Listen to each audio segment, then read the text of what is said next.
அனைவருக்கும் வணக்கம் மக்களே, வணக்கம். சற்று முன் கிடைத்திருக்கக்கூடிய ஒரு மிக மிக முக்கியமான செய்தி ஒன்று வெளியாகியுள்ளது. சற்று முன் செந்தில் பாலாஜிக்கு ஜாமீன் கொடுத்த நீதிபதிகள் அதிரடி கைது. 2000 கோடி வாங்கியதாக ஒரு பரபரப்பான செய்தி வெளியாகிருக்கு. இதை பற்றி தான் இந்த வீடியோவில் நாம் முழுமையாக பார்க்க போகிறோம். அதுக்கு முன்னாடி நம்ம சேனலுக்கு இப்போ தான் நீங்கள் முதல் முறையாக வந்திருக்கீங்க அப்படின்னா மறக்காமல் நம்மளுடைய சேனலை சப்ஸ்கிரைப் பண்ணி சப்போர்ட் பண்ணுங்கள். வாங்க வீடியோக்குள்ளே போகலாம். பார்த்தீங்கன்னா செந்தில் பாலாஜி அவர்கள் பார்த்தீங்கன்னா ஏற்கனவே சட்டத்துக்கு விரோதமான பண பரிமாற்ற வழக்கிலும் ஏற்கனவே அதிமுகவில் இருக்கும்போது போக்குவரத்து துறை அமைச்சராக இருந்தார் இல்லையா. அப்போ வேலை வாங்கி தருவதாக மோசடி செஞ்சுருந்தார்.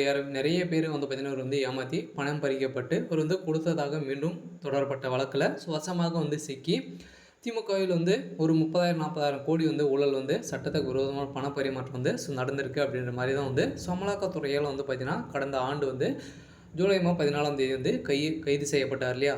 அதை தொடர்ந்து பார்த்திங்கன்னா அவர் நிறைய வழக்கில் மேல்முறையீட்டு ஜாமீன் கோரி மேல்முறையிட்டு அவருக்கு ஜாமீன் பார்த்திங்கன்னா கொடுக்காத நிலை அமலாக்கத்துறையால் 3000 பக்கங்கள் கொண்ட குற்றப்பத்திரிகையும் தாக்கல் செய்யப்பட்ட நிலையில் அவருக்கு பார்த்தீங்கன்னா பார்வைக்கு கொண்டு வரப்பட்டது இல்லையா. இதனில் பார்த்தீங்கன்னா அவருடைய வீட்டிலும் அவர் சம்மந்தப்பட்ட அனைத்து இடங்களிலும் சோதனைகள் நடைபெற்றது. அதிலும் எக்கச்சக்கமான பணங்களும் அவருக்கு சம்மந்தப்பட்ட நிலங்களும் பார்த்திங்கன்னா பறிமுதல் செஞ்சுருந்தாங்க. அதை தொடர்ந்து பார்த்தீங்கன்னா அவருடைய வீடுகளிலும் பார்த்திங்கன்னா புதியதாக ஒரு 250 கோடி வீடுகள் கட்டிய சம்பவம் பெரும் பரபரப்பை ஏற்படுத்தியிருந்த நிலையில் அது பார்த்திங்கன்னா அவர் புழல் சிறையிலும் அடைக்கப்பட்டிருந்த நிலையில் அதிரடியாக மீண்டும் பார்த்திங்கன்னா ஜாமீன் கொடுத்தாங்க இல்லையா.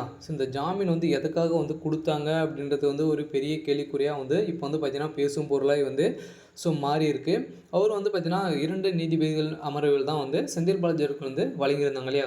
ஏற்கனவே பார்த்திங்கன்னா அள்ளி அவர்கள் அவருடைய வழக்கில் ஆஜர்படுத்தி இவங்க நீதிபதி அவர்கள் பார்த்திங்கன்னா இவருக்கு ஜாமீன் வழங்காமல் இவருடைய போலித்தனத்துக்கான அனைத்து விதமான குற்றங்களுக்கும் பார்த்திங்கன்னா ஒரு முற்றுப்புள்ளி வைக்கிறதுக்கான நீதிபதி அள்ளி அவர்கள் முயற்சி செஞ்சுட்டு இருந்தாங்க. இருந்தாலும் பார்த்திங்கன்னா திடீர்னு அவங்க வேற பதவி கொடுக்கப்பட்டிருந்த நிலையில் செந்தில் பாலாஜியுடைய வழக்குக்கு 2 நீதிபதிகள் கொண்ட அமர்வில் பார்த்திங்கன்னா இவருக்கு ஜாமீன் கொடுத்தாங்க. இந்த ஜாமீனுக்கு தான் பார்த்திங்கன்னா 2 நீதிபதிகளும் ஒவ்வொரு நீதிபதிகளும் பார்த்திங்கன்னா 1000 கோடி செந்தில் பாலாஜி தரப்பு கொடுத்ததாக ஒரு பரபரப்பான செய்தியும் வீடியோ வெளியே இருக்குது. இதன் அடிப்படையில் தான் பார்த்திங்கன்னா அதிரடியாக வசமாக சிக்கும் சம்பவங்கள் 2 நீதிபதிகளும் கைதிகள் செய்யப்பட்ட சம்பவம் தமிழகத்தையும் பெரும் அதிர்ச்சி அளிக்கக்கூடிய அளவிற்கு இவருடைய நம்பிக்கை அனைத்தையுமே பார்த்திங்கன்னா நீதிமன்றத்தில் மக்களிடையே பெரும் பேசும் பொருளாக மாறி இருக்கு.